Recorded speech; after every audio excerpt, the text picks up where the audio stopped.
बिहार विधानसभा चुनाव के पहले चरण के बाद वोट टर्नआउट ने पूरे देश को चौंका दिया है। निर्वाचन आयोग ने मतदान का अंतिम आंकड़ा जारी किया तो इस वोट टर्नआउट में और बढ़ोतरी ही हुई है। 2020 के विधानसभा चुनाव में जहां 57.29% के मुकाबले इस बार करीब 65.08% मतदान हुआ है। खास बात ये रही कि इस बार महिलाओं का वोट 9.34% ज्यादा हुआ। पुरुषों के भी वोट 7% बढ़े हैं।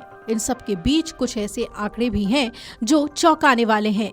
इनमें कुछ जिले ऐसे हैं जहां का वोट प्रतिशत 10% से भी ज्यादा बढ़ा है। आइए जानते हैं इनके बारे में और वो कारण भी समझने की कोशिश करते हैं जिसकी वजह से इस बार बम्पर वोटिंग हुई है।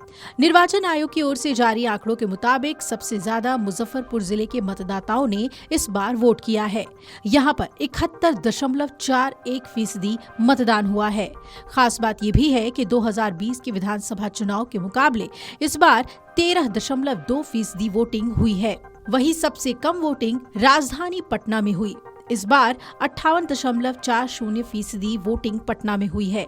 हालांकि 2020 के विधानसभा चुनाव में 52.34% वोटिंग हुई थी। उस लिहाज से इस बार बढ़ोतरी है। इस बार 6.71% वोट बढ़े जरूर, लेकिन बिहार में पहले चरण में हुए मतदान में सबसे पीछे रहने वाला जिला पटना ही है। वहीं सबसे ज्यादा वोट टर्नआउट वाला जिला मुंगेर बना है। इस बार 63.23% मतदान हुआ, जो कि पिछले चुनाव में 50.11% था। यानी इस बार यहाँ 13.12% ज्यादा वोट पड़े हैं। इसी तरह समस्तीपुर में इस बार 71.22% मतदान हुआ। पिछले चुनाव की तुलना में यहाँ 12.28 वोट बढ़े। इसके बाद सहरसा में 69.15% वोट पड़े। पिछले चुनाव की तुलना में यहाँ 11.21% वोट बढ़े हैं। इसी तरह गोपालगंज में 66.58% वोटिंग हुई है। इस बार यहाँ 10.22% वोट बढ़े हैं। लखीसराय में 65.05% वोटिंग हुई। यहाँ इस बार 10.65% वोट बढ़े हैं। बक्सर की बात करें तो यहाँ 9.62%, बेगूसराय में 9.36%, खगड़िया में 9.39%, वैशाली में 8.71%, मधेपुरा में 7.57%, शेखपुरा में 7.04% और दरभंगा में 6.91%। साथ ही सिवान में 6.81%, नालंदा में 6.71%, भोजपुर में 6.70% वोट बढ़े हैं। चुनाव आयोग ने पहले चरण में दर्ज 65.08% मतदान का लिंग अनुपात अभी तक जारी नहीं किया है। लिंग अनुपात जारी होने के बाद ये भी मालूम चल सकेगा कि इस बार महिलाओं की हिस्सेदारी ज्यादा रही या पुरुषों की। ज्यादा वोट डाले जाने के अलग अलग मायने निकाले जा रहे हैं। विपक्ष के नेता जहां ये दावा कर रहे हैं कि ये वोटर टर्नआउट में बढ़ोतरी सत्ता परिवर्तन को दर्शा रही है, तो वहीं जनसुराज के सूत्रधार प्रशांत किशोर ने कहा कि ज्यादा वोट डाले जाने से उनके दल को फायदा होगा। वहीं केंद्रीय मंत्री और बीजेपी नेता धर्मेंद्र प्रधान ने एएनआई को बताया कि एनडीए को भारी जनादेश मिलेगा और भारी मतदान ने इसे साबित कर दिया है। उन्होंने आगे कहा कि बिहार के पिछले चुनाव में भी यही साबित हुआ है। आपको बता दें कि बीजेपी और जेडीयू एनडीए का हिस्सा है जो बिहार में सत्ता में वापसी की कोशिश कर रहा है।